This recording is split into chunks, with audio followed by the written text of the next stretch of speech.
నమస్తే తెలుగు వర్మ సాక్షి న్యూస్ స్వాగతం. This is Srihari. ముందుగా హెడ్లైన్స్ చూద్దాం. స్పీకర్ కోడెలపై అవిశ్వాస తీర్మానం, నేడు నోటీసు ఇవ్వనున్న వైఎస్ఆర్సీపీ ఎమ్మెల్యేలు.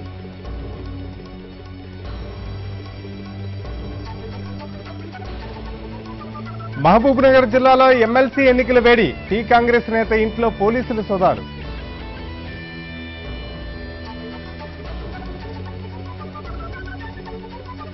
కాసేపట్లో ప్రారంభం కానున్న అయుత చండీ యాగం, 5 రోజుల పాటు సాగనున్న క్రతువు.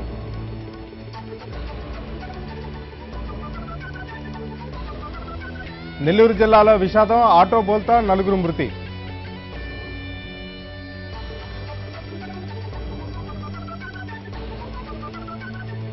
రష్యా పర్యటనకు ప్రధాని మోదీ ఇవాళ మాస్కోకు ప్రయాణం.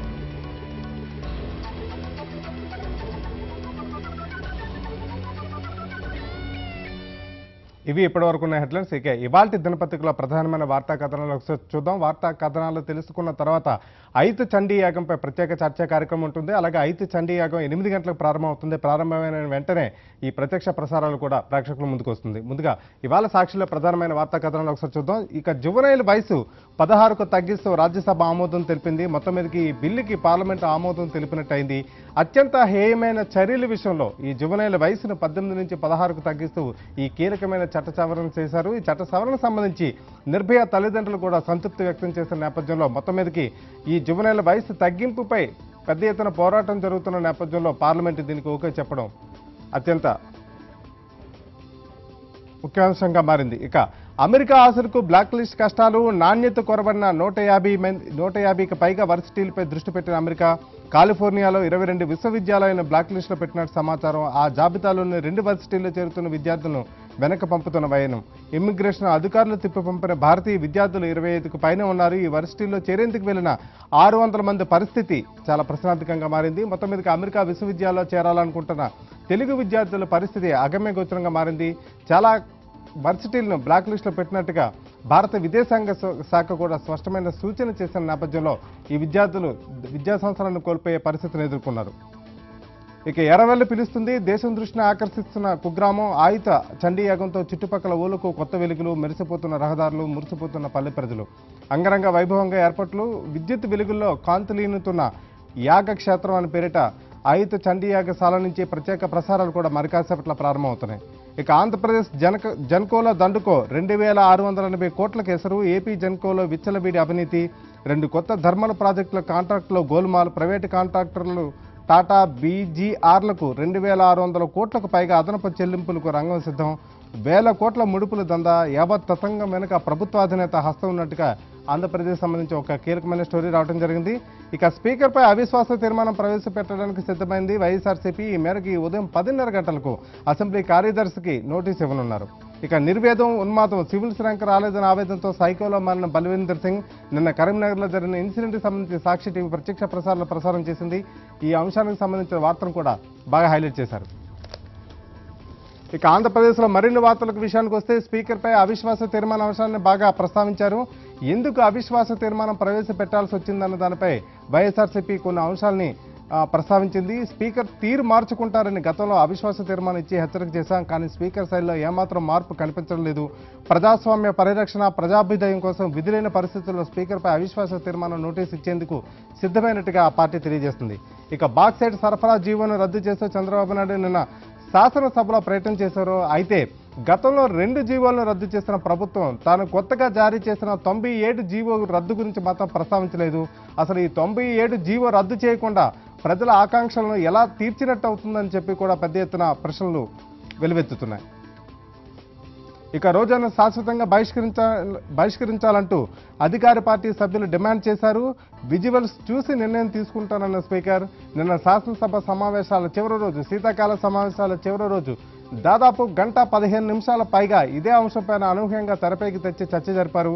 దాదాపు సభ్యులందరూ రోజాను టార్గెట్ చేస్తూ మాట్లాడినట్టుగా వైఎస్ఆర్సీపీ నేతలు ఆరోపణ చేస్తున్నారు. ఇక తాను పోరాడుతున్నందునే టార్గెట్ చేస్తున్నారని వైఎస్ఆర్సీపీ ఎమ్మెల్యే రోజా అన్నారు. నన్ను రాజకీయంగా భూస్థాపితం చేయాలని చూస్తున్నారు. టీడీపీలో ఉన్నప్పుడు నా భాష బాగుందా, ఇప్పుడు బాగాలేదా? ఇరుపక్షాలు క్లిప్పింగ్లు విడుదల చేస్తే వాస్తవాలు తెలుస్తాయి. కానీ ఎంపిక చేసిన కొన్ని దృశ్యాలను మాత్రమే లీక్ చేస్తున్నారు, అసెంబ్లీ కాదు అది ఎన్టీఆర్ భవన్ అంటూ పెద్ద ఎత్తున ఆమె ధ్వజమెత్తారు. మొత్తం మీదకి మహిళా సమస్యలపై తాను పోరాడుతున్నందునే తను టార్గెట్ చేస్తున్నారని చెప్పి పెద్ద ఎత్తున ఆవేదన వ్యక్తం చేశారు. ఇక ఈనాడు విషయానికి వస్తే 16 దాటితే పెద్దల చట్టమే, క్రూరమైన నేరాల్లో బాలలుగా పరిగణించే వయసు 18 నుంచి 16కు తగ్గిస్తూ పార్లమెంట్ ఆమోదించిన బిల్లు అంశాన్ని బాగా హైలైట్ చేయడం జరిగింది. ఇక తుమ్మిడిహట్టికి మహాసమితి, అక్కడ బ్యారేజీ నిర్మాణానికి సూత్రప్రాయ అంగీకారం, మహారాష్ట్ర తెలంగాణ మంత్రుల సమావేశాల నిర్ణయం, మేడిగడ్డపై అధ్యయనం తర్వాత చెప్తారని పొరుగు రాష్ట్రం వెల్లడించింది. ఇక అడ్వానీలాగా నిష్కలంకంగా బయటపడతారు, జైట్లీకి ప్రధాన మద్దతు, అసత్య ఆరోపణలు చేస్తున్నారని కాంగ్రెస్ పై మండిపడ్డారు. ఈ బోనస్ బిల్లుకు లోక్సభ ఆమోదం, 2014 ఏప్రిల్ నుంచి వర్తింపు, 21,000 జీతం ఉన్న వారందరికీ అమలు, త్వరలో జాతీయ కనీస వేతనంపై బిల్లు కూడా తీసుకొస్తామని చెప్పి కేంద్ర మంత్రి దత్తాత్రేయ పార్లమెంట్లో చెప్పారు. దానికి సంబంధించి ఐటమ్ని ఇక్కడ హైలైట్ చేయడం జరిగింది. ఇక సాఫ్ట్వేర్ ఇంజనీర్ వీరంగం, తల్లిదండ్రులు స్థానికులపై రోడ్డుపై తలవారుతో దాడి, పోలీసు కాల్పుల్లో గాయపడి ఆసుపత్రిలో మృతి, కరీంనగర్లో కలకలం చెలరేగింది. క్రమబద్ధీకరణపై తుది ఉత్తర్వులు వద్దు, దరఖాస్తులు మాత్రమే స్వీకరించండి, అక్రమ నిర్మాణాల వ్యవహారంలో తెలంగాణ సర్కార్కు హైకోర్టు ఆదేశాలు జారీ చేసింది. ప్రమాణ పత్రం దాఖలు కోసం విచారణ కూడా వాయిదా వేయడం జరిగింది. ఇక విశాఖ బాక్సైట్ సరఫరా ఒప్పందం రద్దు, అయితే 97 జీవో రద్దుపై మాత్రం ప్రభుత్వం ఎలాంటి ప్రకటన చేయకపోవడం కూడా అన్ని పేపర్లు కూడా హైలైట్ చేశాయి. ఇక నమస్తే తెలంగాణ విషయానికి వస్తే అక్షరాల బృహత్ యజ్ఞమే, 5 చండీ మహాయాగం నేటి నుంచే నభూత అన్న రీతిలో భారీ ఏర్పాట్లు, 5 రోజుల పాటు విశిష్ట ఆధ్యాత్మిక వేడుక, ఆశ్రమ కుటుంబంలో మారిన ఎర్రవెల్లి యాగస్థలి నేటి నుంచి ఒక యాత్రాస్థలిగా మారుతుందంటూ ఒక ప్రధానమైన ఐటెంని ఇక్కడ ఇవ్వడం జరిగింది. అలాగే జువెనైల్ చట్టానికి సంబంధించి సవరణ కూడా ఇక్కడ హైలైట్ చేశారు. ఇక అమెరికా వీసా మోసాలు, విద్యార్థులకు అమెరికా వర్సిటీలు బురిడి, కుమ్మకవుతున్న వీసా ఏజెన్సీలు, వీసాలు ఉన్న అనుమతులు సున్నా, అక్కడ సగం వర్సిటీలకు గుర్తింపులు నిల్లు, తెలుగు విద్యార్థులపై పెను ప్రభావం పడనుందని చెప్పి మరొక స్టోరీ కూడా ఇవ్వడం జరిగింది. ఇక ది టైమ్స్ ఆఫ్ ఇండియా విషయానికి వస్తే జువెనైల్ ఏజ్ను 18 నుంచి 16కు తగ్గిస్తూ అత్యంత క్రూరమైన హేయమైన నేరాల విషయంలో వీళ్ళకు కూడా పెద్దల్లాగానే వ్యవహరిస్తారని చెప్తూ తీసుకున్న నిర్ణయాన్ని ఇక్కడ బాగా హైలైట్ చేశారు. అలాగే బీఎస్ఎఫ్ విమానం నిన్న కుప్పకూలిపోయింది, దాదాపు 10 మంది జవాన్లు కూడా మరణించారు, ఈ అంశాన్ని కూడా హైలైట్ చేశారు. ఇక డెక్కన్ క్రానికల్ కూడా ఈ జువెనైల్ ఏజ్ తగ్గింపు అంశాన్ని బాగా హైలైట్ చేయడం జరిగింది. అలాగే బీఎస్ఎఫ్ విమానం కూలిపోయిన అంశాన్ని కూడా బాగా హైలైట్ చేశారు. కరీంనగర్లో నిన్న సాఫ్ట్వేర్ ఇంజనీర్ చేసిన వీరంగం ఒక సైకో మాదిరిగా అతను ఇతరులపై దాడి చేసిన తీరు, తర్వాత పోలీసుల కాల్పుల్లో గాయపడి మరణించిన అంశాన్ని కూడా ఇక్కడ బాగా హైలైట్ చేశారు. అలాగే విద్యార్థులను వెనక్కి తిప్పి పంపడాన్ని భారత్ తీవ్ర నిరసన వ్యక్తం చేసింది. వీసాలు జారీ చేసి కూడా వాళ్ళకి అమెరికాలో అనుమతి ఇవ్వకపోయిన పెద్ద ఎత్తున అభ్యంతరాలు వ్యక్తం చేసింది. ఈ అంశాన్ని అమెరికా ప్రభుత్వం దృష్టికి తీసుకెళ్తున్నట్టుగా భారత విదేశాంగ అధికారులు ఇచ్చిన ప్రత్యేకమైన అంశాన్ని కూడా డెక్కన్ క్రానికల్ ఇవ్వడం జరిగింది. ఇక ది హిందీ విషయానికి వస్తే Modi backs Jaitley, tells MPs to expose Congress. జైట్లీకి మోడీ మద్దతుగా నిలిచారు. కాంగ్రెస్ అవినీతిని బాగా ముందు బయటపెట్టండి, కాంగ్రెస్ తాలూకు తీరుని ప్రజల ముందుకు తీసుకెళ్లండి అని చెప్పి ఆయన ఎంపీలను ఉద్దేశించి చేసిన ప్రసంగాన్ని కూడా బాగా హైలైట్ చేశారు. ఇక జువెనైల్ బిల్ అంశాన్ని కూడా హిందీలో బాగా హైలైట్ చేయడం జరిగింది. ఇది ఇవాళ పత్రికల ప్రధానమైన అంశాలు. బ్యాక్ నేటి నుంచి మహాయాగం ప్రారంభం కానుంది. దాదాపు 5 రోజుల పాటు ఈ విశిష్ట క్రతువును నిర్వహిస్తున్నారు. ఇప్పుడు చండీ యాగం నిర్వహిస్తున్న ఎర్రవెల్లి నుంచి మా ప్రతినిధి నరసింహరావు మరిన్ని వివరాలు అందిస్తారు. Narasimharao, good morning. అక్కడ ఈ చండీ యాగానికి సంబంధించి ఏర్పాట్లు ఎలా జరిగాయి, అసలు ఎన్ని రోజుల పాటు ఈ యాగం నిర్వహిస్తున్నారు, ప్రతిరోజు ఎలాంటి విశిష్టతలు ఉన్నాయి అక్కడ? మనం చూస్తున్నట్టుగానే ఉదయం నుంచే దీనికి సంబంధించి ఏర్పాట్లు ఇప్పటికే పూర్తయ్యాయి. మరి కాసేపట్లోనే ఆయుత చండీ మహాయాగం ప్రారంభం కానుంది. శృంగేరి పీఠానికి సంబంధించిన మాధవానంద స్వామి ఇప్పటికే ఇక్కడికి చేరుకున్నారు. ఆయన ఆధ్వర్యంలోనే 5 రోజుల పాటు మొత్తానికి యాగాన్ని నిర్వహించున్నారు. దీనికి సంబంధించి ప్రతిరోజు ఒక ప్రత్యేక కార్యక్రమంగా ఉంటుంది. విశ్వశాంతి యజ్ఞం కూడా చేస్తున్నట్టుగా ఇక్కడ మనకు సమాచారం ఉంటుంది. మొత్తానికి ఈ రోజు మాత్రం పూర్తిగా గౌరీ పూజతోని కార్యక్రమాలు ప్రారంభమవుతాయి. ఆ తర్వాత గణపతి హోమం ఇలాంటి కార్యక్రమాలు చూసి మనం చూస్తున్నట్టుగా పూర్తిగా ఇప్పటికే ప్రతి హోమం దగ్గర దాదాపు 100కు పైగా హోమగుండాలు ఏర్పాటు చేశారు. ప్రతి హోమగుండ దగ్గర కూడా దాదాపుగా శృంగేరి పీఠ నుంచి వచ్చిన దాదాపు 1500 మంది ఋత్వికులు ప్రత్యేకంగా ఇక్కడ పూజలు నిర్వహించున్నారు. దీనికి సంబంధించి కూడా పూర్తిగా శృంగేరి పీఠం ఆధ్వర్యంలోనే జరుగుతుంది. అక్కడి నుంచి శృంగేరి పీఠంకి సంబంధించి ఒక 6 మంది ప్రత్యేక ప్రతినిధులు మాధవానంద స్వామి ఆధ్వర్యంలో ఇక్కడికి చేరుకున్నారు. వాళ్ళ ఆధ్వర్యంలో ఉంటుంది.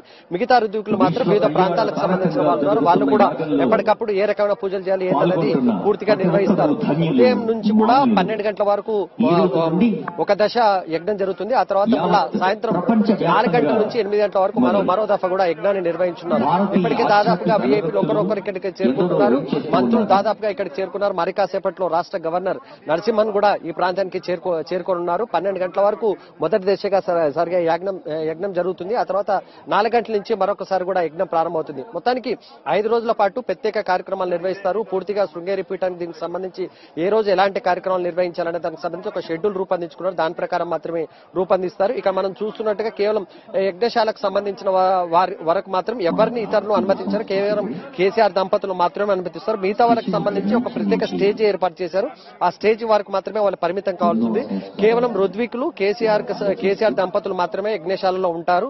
వాళ్ళ ఫ్యామిలీ మెంబర్స్ కూడా బయట వాళ్ళకి సంబంధించి వేరే ఏర్పాటు చేశారు. ఇక ప్రతిరోజు ఒక వీఐపీ వచ్చేలాగా ఇక ఏర్పాటు జరిగింది. ఈ రోజు గవర్నర్ తో పాటు పండిత్ రవిశంకర్ కూడా ఇక్కడ రానున్నారు. ఇక రేపు విషయానికి వస్తే రేపు కేంద్ర మంత్రులు వెంకయ్యనాయుడు, దత్తాత్రేయ వస్తున్నారు. అదేవిధంగా 25వ తేదీన మహారాష్ట్ర గవర్నర్ సిహెచ్ విద్యాసాగర్ రావు, 26వ తేదీన తమిళనాడు గవర్నర్ రోషే వస్తున్నారు. ఇక ముగింపు వేడుకలకు భారత రాష్ట్రపతి ప్రణబ్ ముఖర్జీతో పాటు ఏపీ ముఖ్యమంత్రి చంద్రబాబు నాయుడు కూడా హాజరు కానున్నారు. ఇట్లా ప్రతిరోజు ఒక ప్రముఖులను ఆహ్వానించే పరిస్థితి మనకు కనబడుతుంది. ఇక మరి కాసేపట్లోనే కేసీఆర్ యజ్ఞశాలకు చేరుకునే అవకాశం ఉంది. శ్రీహరి,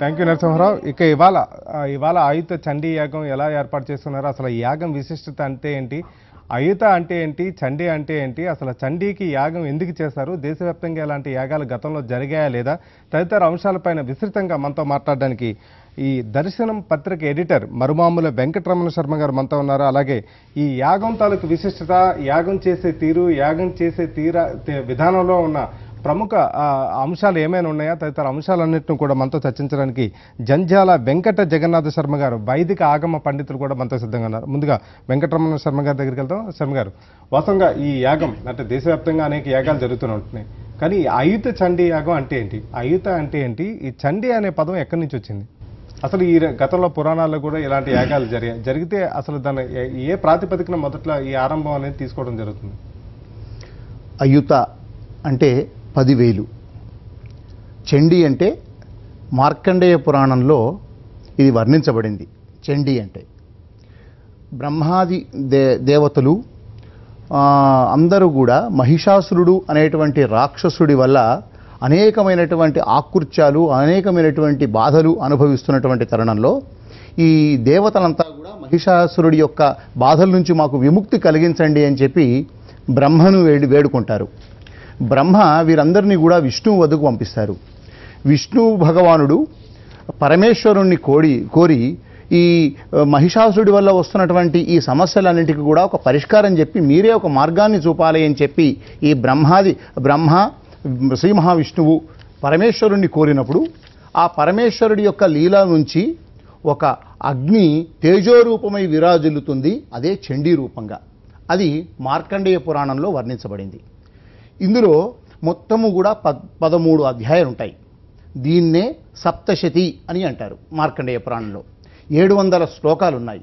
ఆ 700 శ్లోకాల్లో కూడా ఒక 57 ఉవాచలు, 42 అరశ్లోకాలు, 66 అవధానులు, 535 శ్లోకాలు, ఇవన్నీ కలిపి సప్తశతి. సప్తశతి అంటేనే 700. ఈ 700 శ్లోకాల సప్తశతినే మనం చండీ అని అంటున్నాము. ఈ అయుత చండీ అంటే 10,000 సార్లు ఈ సప్తశతి చండీ పారాయణాన్ని ఏకకంఠంతో 1100 మంది పండితులు పఠించే ఈ ప్రక్రియ ఈ అయుత చండీ యాగంలో ఉంటుంది. మీరు ఇంకెక్కడ జరిగాయా అన్నారు. దేశంలో అనేక చోట్ల ప్రకృతి నివారణ కోసం, లోకక్షేమం కోసం, శత్రుపీడా నివారణం కోసం, ఇలా అనేకమైనటువంటి బాధల నుంచి విముక్తి కోసం ఈ చండీ యాగాన్ని చేస్తుంటారు. చండీ అనేది పరమ పవిత్రమైనటువంటి ఇచ్ఛాశక్తి, క్రియాశక్తి, జ్ఞానశక్తి స్వరూపిణి అయినటువంటి అమ్మవారి స్వరూపం, త్రిశక్తి స్వరూపం. ఈ చండీ అమ్మవారికి సంబంధించినటువంటి చండీ యాగం, నవచండీ యాగం, అలాగే శతచండీ యాగం, సహస్ర చండీ యాగం, ఇవన్నీ చాలా చోట్ల చూస్తూ ఉంటాం, అనేక చోట్ల జరుగుతూ ఉంటాయి. ఈ అయుత చండీ అనేది మాత్రం ఇప్పటిదాకా ఈ శృంగేరి విధానంలో ఇది 2వది మాత్రమే.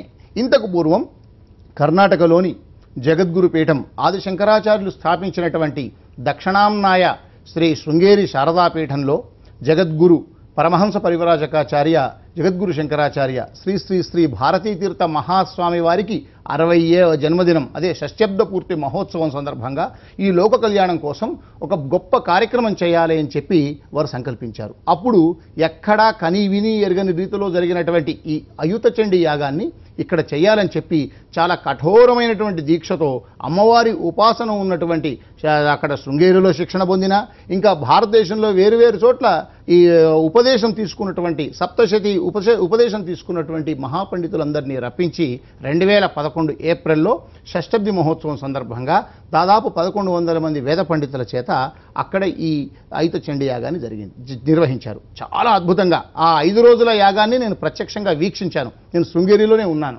అదే నా పత్రికలు కూడా ఆ డీటెయిల్స్ అప్పుడు అవి ఇచ్చాము. అయితే ఎలా జరిగిందంటే 1100 మంది కూడా ఒక విశాలమైనటువంటి ప్రాంగణం కలిగినటువంటి యాగశాలలో కూర్చొని ఒక బ్రహ్మ ఒక వాచకులు మధ్యలో ఉండి చదువుతుంటే ఆ కంఠాన్ని అనుకరిస్తూ 1100 మంది కూడా ఏకకంఠంతో ఈ సప్తశతి పారాయణాన్ని పఠించాలి. మనం అక్కడ విజువల్స్లో చూస్తున్నాం.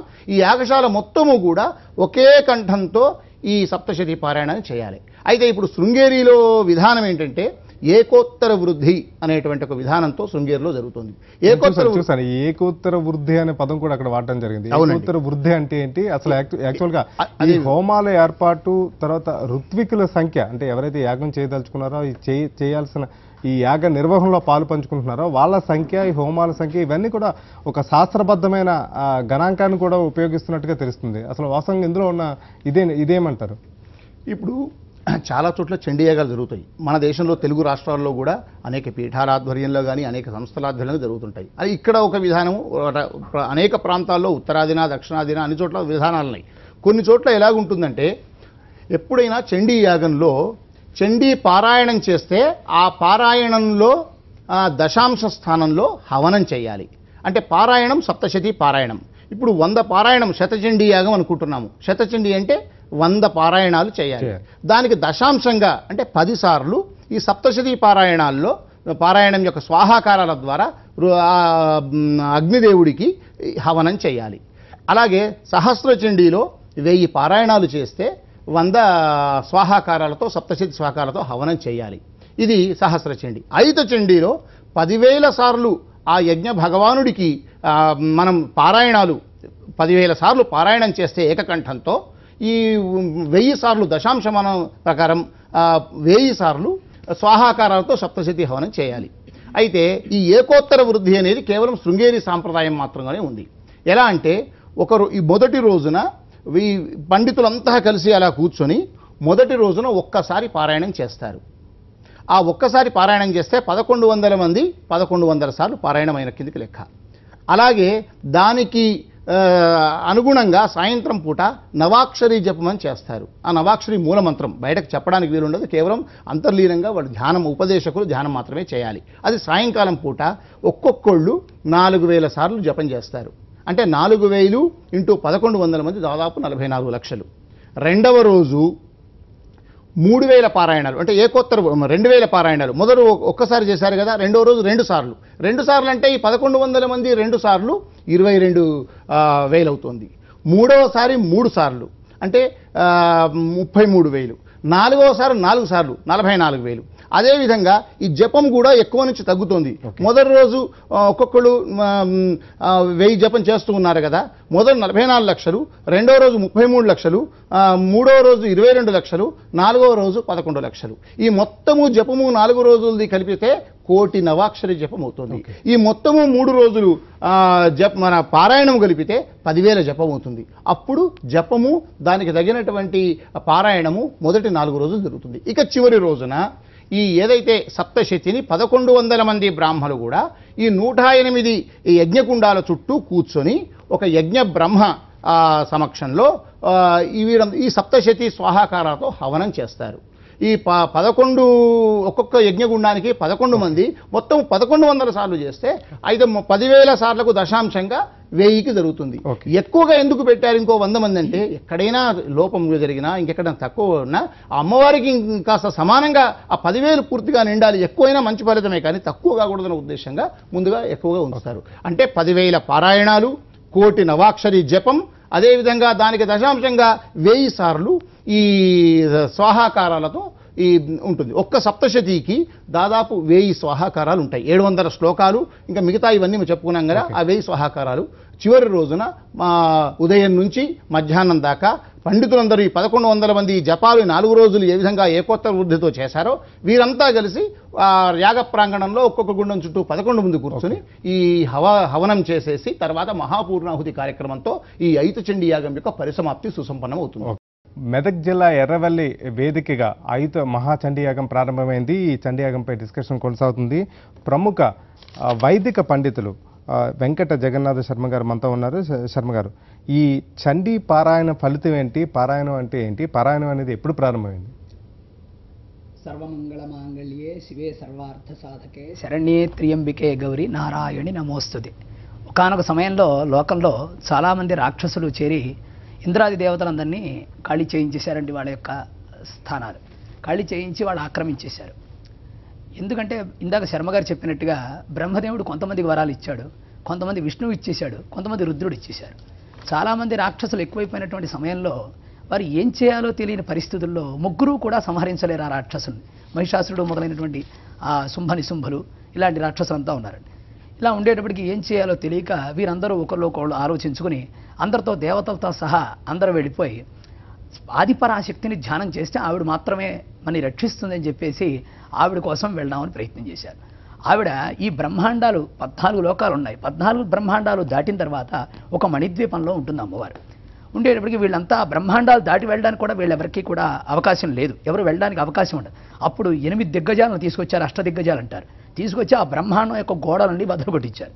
బదులు కొట్టించి బ్రహ్మ విష్ణు మహేశ్వరుడు ఇంద్రాది దేవతలంతా కూడా ఆ మణిద్వీపంలో ఉన్న అమ్మవారి దగ్గరికి వెళ్ళారు.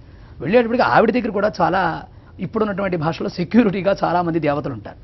అక్కడ ఉండే దేవతల యొక్క ఆ అనుమతితో ఆవిడ్ని అనుగ్రహం కోసం వీళ్ళంతా ప్రార్థన చేశారు. ప్రార్థన చేస్తే అమ్మవారు చెప్పింది, అమ్మవారిని కనుక మీరు ఆవిడ్ని దర్శించి ఆవిడతో మాట్లాడాలంటే మీరు ఆవిడ్ని ఉపాసన చేయాలి అని చెప్పి అమ్మవారి యొక్క మంత్రాన్ని ఆ యొక్క సేవకులు, అక్కడ ఉండే సేవకులు ఇచ్చారు. ఆ బ్రహ్మ విష్ణు మహేశ్వరులతో సహా దేవతలంతా అమ్మవారి యొక్క ఉపాసనా మంత్రాన్ని ధ్యానం చేశారు. ఆవిడ ప్రత్యక్షమైంది ఏమిటంది, ఇలా వరాలు ఇచ్చేసాం, వాళ్ళంతా రాక్షసులు వచ్చేశారు, లోకంలో ఇవాళ కంటకములు వచ్చాయి, కాబట్టి వారిని సంహరించి లోక అభివృద్ధిని చేసి లోకక్షేమాన్ని కోరుతున్నాను తల్లి, నువ్వు వచ్చి మమ్మల్ని కాపాడాలని కోరారు. కోరితే అప్పుడు ఆవిడ తప్పకుండా వస్తానని చెప్పి, ఈ మంత్రాన్ని మీరు ఉపాసన చేయండి, నా యొక్క శక్తితో నేను వస్తానని చెప్పింది. అలాగే బ్రహ్మ విష్ణు మహేశ్వరులు దేవతలంతా కూడా ఆ మంత్రాన్ని ఉపాసన చేశారండి. చేస్తే సాక్షాత్తు అమ్మవారి జగన్మాత ఆదిపరాశక్తి ఆవిడొక్కటి కూడా సంహరించడానికి సరిపోలేదు. అప్పుడు బ్రహ్మదేవుడి యొక్క ఆయుధాలు, విష్ణువు యొక్క ఆయుధాలు, శివుడు యొక్క ఆయుధాలు, ఇంద్రుడి యొక్క ఆయుధాలు, సమస్త దేవతల యొక్క ఆయుధాలు తీసుకుంటే ఆ చేతులు 4 చేతులతో తీసుకుంటే సరిపోవు. కాబట్టి అనంతశక్తి స్వరూపిణి అయి అనేక వేల బాహువులతో అనేక వేల ఆయుధాలు తీసుకుని అప్పుడు ఆవిడ లోకంలోకి వచ్చి ఈ రాక్షసులందరినీ సంహరించి లోకాల్ని కాపాడి. అమ్మవారు చెబుతోంది, ఎత్ర ఎత్ర యంజం చింతయతే కామం తంతం ప్రాప్నవతి నిశ్చితం. ఎవరైతే నన్ను కోరి ఇలా ధ్యానం చేస్తారో, నన్ను రమ్మంటారో అప్పుడు నేను వస్తాను అని చెప్పి దేవతలందరికీ అనుగ్రహించి ఆవిడ లోకాలని ఆ రోజున కాపాడింది. అప్పటి నుంచి ఈ చండీపారాయణ ఎప్పుడైనా లోకంలో కష్టం వచ్చినప్పుడు, బ్రహ్మ విష్ణు మహేశ్వరులు కూడా చేయలేని పరిస్థితి వచ్చినప్పుడు అమ్మవారిని ధ్యానం చేసి ఏదైతే అసాధ్యమైనటువంటి పని ఉంటుందో అప్పుడు కేవలం అమ్మవారు మాత్రమే చేయగలదని ఆ రోజు నిరూపించింది లోకంలో. కాబట్టి ఇప్పటికి కూడా ఏదైనా అసాధ్యమైన పని ఉన్నట్లయితే ఈ అమ్మవారి యొక్క చండీపారాయణ మనకు తొందరగా ఫలితాన్ని ఇస్తుంది. అందుకని ఎన్ని కష్టాలున్నా మనకు లోకంలో మనుషులందరూ కూడా ఏదైనా ఇబ్బందులు కష్టాలు ఉన్నప్పుడు చండీ హోమం చేస్తూ ఉంటారు. చండీ హోమం వెంటనే సత్యఫలం ఇస్తుంది. ఆ రోజు లోకాల్ని కాపాడిన తల్లి ఇవాళ కూడా పరిస్థితులు లోకంలో చాలా ఇబ్బందిగా ఉన్నాయి, కంటకాలు ఉన్నాయి, చాలా అనారోగ్యాలు ఉన్నాయి, చాలామందికి బాధలు ఉన్నాయి. సంపాదించేవాడికి కష్టం ఉంది, ఆదాయం లేనివాడికి కష్టం ఉంది, బీదవాళ్ళు ఉన్నారు, చాలామంది అన్నం లేని వాళ్ళు ఉన్నారు. ఇలాంటి వాళ్ళందరికీ కూడా దారిద్ర్య బాధలన్నీ తొలగిపోయి అందరూ సుఖంగా ఉంటారంటే ఇవాళ అమ్మవారిని ప్రార్థన చేయాలి. అలాంటి పరిస్థితి వచ్చింది. కాబట్టి ఇంతమంది ఏకకంఠంతో, ఇందా రాశారు దాంట్లో పేపర్లో, ఏకకంఠంతో అందరూ కూడా ఆ రోజు ఎలా అయితే ఇంద్రాది దేవతలు బ్రహ్మాది దేవతలు ప్రార్థన చేస్తే ఆవిడొచ్చి, ఒక్కొక్క రాక్షసుడు ఎంత బలవంతమైన రాక్షసుడండి. ఒక ఆయన వరం పొందాడు, నువ్వు త్రిశూలంతోనే సంహరించాలి, నా యొక్క రక్తం పొట్టు భూమి మీద పడాలి, పడితే నాలోంచి మళ్ళీ కొంతమంది పుట్టేస్తారు దాంట్లో. ఇంత సమానమైన వాడు ఎంతమందిని సంహరిస్తుంది, ఎన్ని శూలాలతో సంహరించినా రక్తం కింద పడాలి, మళ్ళీ దాంట్లోంచి రక్తబీజుడైన రాక్షసుడు అతన్ని సంహరిస్తే ఆ నెత్తురు పొట్టు కింద పడితే దాంట్లో ఇతనితో సమానమైన వాళ్ళు పుట్టేస్తారు. ఇలా ఎంతమందిని సంహరిస్తుంది. అప్పుడు ఏమీ చేయలేక అమ్మవారు బాగా పెద్ద నాలుక ఈ భూమంతా పరిచేసి త్రిశూలంతో సంహరిస్తుంది. అప్పుడు సంహరించేవాడుగా రక్తం అంతా భూమి మీద పడకుండా ఆ నేల మీద పడాలి, కింద పడాలి. కింద పడేట్టుగా ఆవిడ నాలుక మీద వేసుకుని ఆ నాలుక మళ్ళీ రక్తం కింద పడితే మళ్ళీ పుట్టేస్తారు కదా, ఆ నాలుక మీద వేసుకుని అదంతా మింగేసి అప్పుడు ఆ రాక్షసుని సంహరించి. అంటే లోకాల్ని కాపాడడం కూడా ఆవిడ కూడా ఎంతో కష్టపడింది జగన్మాత. కాబట్టి ఇవాళ ఉన్నటువంటి పరస్పర వైరుధ్యమైన భావాలు ఉన్నాయి అందరికీను. అలాంటివి ఏం లేకుండా లోకమంతా సుఖంగా శాంతిగా ఉండి లోకాల్ని రక్షించాలంటే ఇవాళ మళ్ళీ ఇలాంటి కార్యక్రమాలు చేయడం చాలా ముఖ్యమండి. ఇవాళ ఐతుచండి 10,000 సార్లు అమ్మవారిని ఆరాధన చేయడం అద్భుతమైనటువంటి ఘట్టం ఇది. శర్మగారు చెప్పినట్టుగా 2, 3 జరిగాయి తప్ప ఎక్కడా ఎక్కువ ఇలాంటి యాగాలు, ఎందుకంటే నిర్వహణ చాలా కష్టం.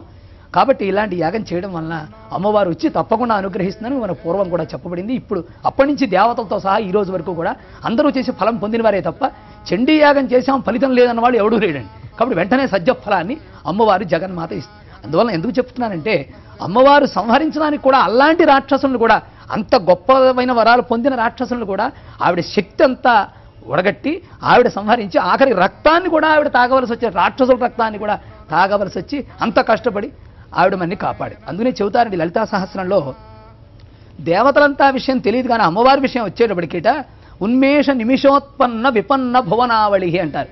దేవతలందరూ తపస్సు చేసుకుంటూ ఉంటారు, విష్ణుమూర్తి కూడా యోగనిద్రలో ఉంటాడు, శంకరుడేమో ఆయనలో ఆయన రమిస్తూ తపస్సు చేస్తూ ఉంటాడు. ఒక్క అమ్మవారు ఒక్కతేటండి కళ్ళు కూడా రెప్ప కూడా వేయకుండా లోకాల్ని కాపాడుతూ తల్లి బిడ్డను ఎలా కాపాడుతుందో ఈ లోకాల్ని మళ్ళీ పిల్లలందరికీ ఏ కష్టాలు వస్తాయో నా బిడ్డలు కదా వీళ్ళంతానే లోకం అంతా చూస్తూ పిల్లలందరినీ కాపాడుతూ కను రెప్పకు వేయకుండా కూడా ఆవిడ ఒక్కతే సదాశివ కుటుంబిని అంటారు అమ్మవారిని. కాబట్టి ఆ అమ్మవారు కను రెప్ప కూడా వేయకుండా ఉన్మేష నిమిషోత్పన్న విపన్న భవనావళి సర్వకాలముల యందు రెప్ప కూడా వేయకుండా కాపాడే తల్లి. కాబట్టి ఆవిడ యొక్క ఆరాధన చేయటం సర్వోత్కృష్టమైనటువంటి పని. మరి ఎలా పుట్టిందో ఈ యొక్క ఆలోచన, ఎంత అద్భుతమైన ఆలోచన అండి ఇది. మొత్తం భారతదేశానికి ప్రపంచానికి కూడా ఇదంతా చెందుతుందండి. ఇంకొకటి ఇందా శాస్త్రి గారు చెప్పినట్టుగా ఈ వైదిక కార్యక్రమం చేయడం వలన, ఇన్ని మంత్రాలు హోమం చేయడం వల్ల ఆవునెయ్యి సమిధులని చెప్పారు, వారు చెబుతారు. ఆ సమిధుల యొక్క చేయడం వలన ఆ ప్రకృతిలో ఉన్న కాలుష్యం అంతా నివారణ అవుతుంది. సైంటిఫిక్గా కూడా చాలా గొప్ప విషయం ఇది. అలాంటి అమ్మవారు ఇవాళ పైగా ఇంకొకటి చిన్న విషయం ఏమిటంటే ఈ చండీ యాగం, ఈ 5 చండీ యాగం చూడడం వలన లోకంలో ఉన్నటువంటి ప్రజలందరూ కూడా అమ్మవారిని ధ్యానం చేస్తారు. ఆ రోజు ఎలా అయితే దేవతలంతా 33 కోట్ల మంది దేవతలు ఆరాధన చేసి అమ్మవారిని ధ్యానం చేశారో, ఎవరో ఒకళ్ళు చేస్తున్నా ఇవాళ లోకం అంతా అమ్మవారిని ధ్యానం చేస్తే ఖచ్చితంగా అమ్మవారు నడిచొస్తుందండి. వచ్చి భూలోకానికి వచ్చి ఆవిడ కూర్చుని కాపాడి తీరుతుంది. ఇది తథ్యం. ఈ ఎర్రవెల్లి క్షేత్రంగా సాగుతున్న ఈ అయుత చండీ యాగంపై డిస్కషన్ కొనసాగుతుంది. ఈ అయుత చండీ యాగం తాలూకు విశిష్టత ఏంటి, ఇది ఎందుకు చేస్తారు, గతంలో పురాణాల్లో దీని ప్రస్తావన ఎలా వచ్చింది, తర్వాత భారతదేశంలో వేర్వేరు ప్రాంతాలు ఎలా నిర్వహించారు తదితర అంశాలపై ఇప్పటివరకు తెలుసుకొని ఇప్పుడు ఈ అయుత చండీ యాగంలో ఈ శృంగేరి పీఠ ప్రాధాన్యత ఉంది. ఎందుకంటే శృంగేరి విధానంలో ఈ అయుత చండీ యాగం నిర్వహిస్తున్నారు. దీనిపై మరిన్ని వివరాలు అందిస్తున్నారు శర్మ గారు.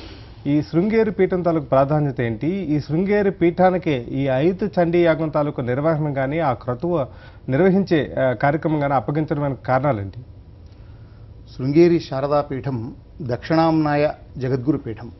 ఆదిశంకరాచార్యులు స్థాపించిన చతురాంనాయ 4 పీఠాల్లో దేశానికి 4 వైపులా 4 దిక్కులో 4 పీఠాలను స్థాపించారు. అందులో అత్యంత విశిష్టమైనది, ధర్మానికి ప్రతిరూపమైనది ఈ శృంగేరి శారదాపీఠం. ఇది కర్ణాటకలో షిమోగాకు సమీపంలో చిక్మంగళూరు జిల్లాలో ఉంది. వేలాది సంవత్సరాల చరిత్ర కలిగినటువంటి ఈ పీఠం అవిచ్ఛిన్న గురు పరంపరతో కొనసాగుతోంది. దేశంలో మరే జగద్గురు పీఠం కన్నా దీనికి ఎందుకు ఇంత విశిష్టత అంటున్నామంటే ఇక్కడ సనాతన ధర్మానికి సంబంధించినటువంటి కఠోరమైనటువంటి నియమ నిష్టలతో మన ధర్మానికి ప్రతిరూపంగా ఈ పీఠం ఉంటుంది.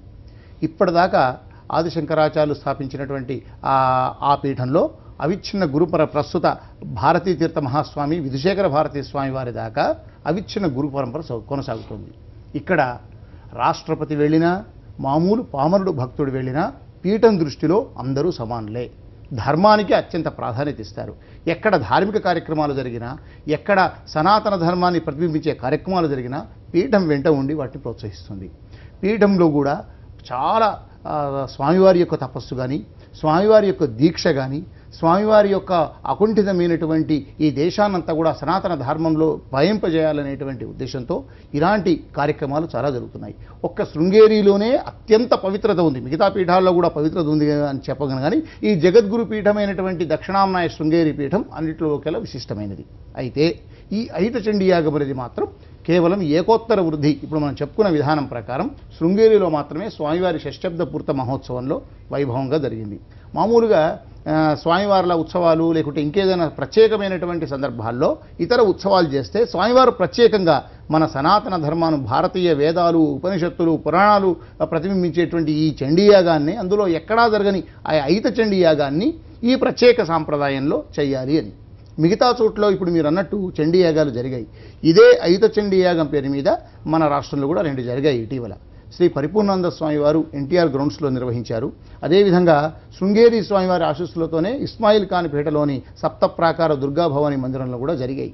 అయితే ఆ విధానం వేరు. మామూలుగా ఈ 1100 మంది పండితులు కూడా ఎవరికి వారు పారాయణం చేస్తే పారాయణకి తగ్గట్టుగా ఏ రోజుకు ఆ రోజు హవనం చేసి భవనానికి సప్తశతి స్వాహాకారాలుగా చేస్తూ వాళ్ళు కొనసాగించారు.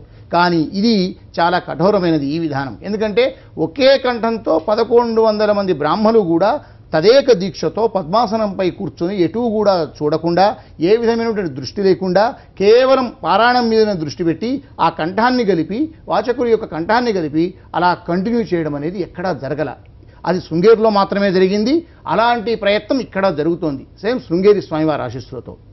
మన గౌరవ ముఖ్యమంత్రి కె చంద్రశేఖరరావు వారి సతీమణి శోభారాణి గారు కూడా ఆ శృంగేరిలో ఏ విధంగా జరిగిందో ఆ విధంగా అదే పద్ధతిలో అదే కఠోరమైనటువంటి దీక్షతో నియమాలతో మనం కూడా నిర్వహిద్దాము అనేటువంటి దృఢ సంకల్పంతో శృంగేరి స్వామివారి వద్దకే స్వయంగా వేరారు.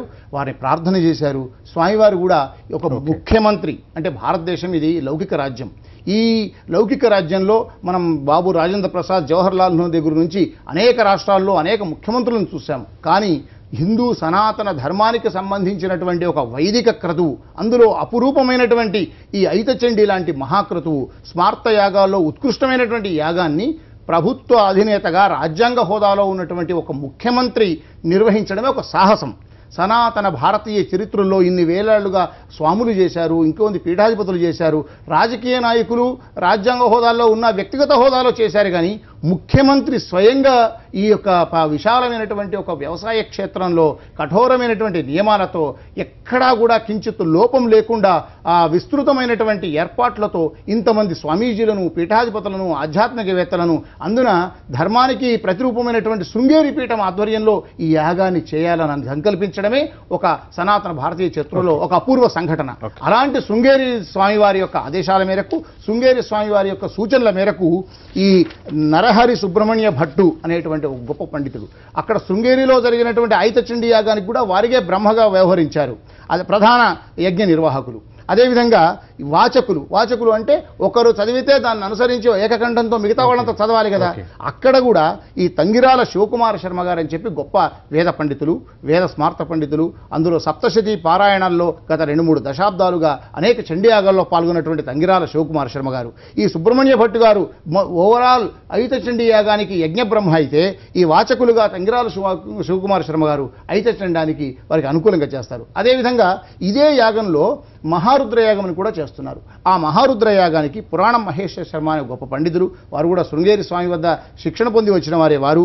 అలాగే కుప్పా శివసుబ్రహ్మణ్య అవధాని గారు, వీరు తిరుపతిలో ధర్మగిరి వేద పాఠశాల ఆచార్యులుగా ప్రధాన ఆచార్యులుగా పనిచేస్తున్నారు వారు. అదేవిధంగా వ్యాచోధుల గోపీకృష్ణ శర్మ, ఫణిశశాంక శర్మ వీరందరూ కూడా మొదటి నుంచి యాగం నిర్వహణ కోసం సహకరిస్తున్న వారు.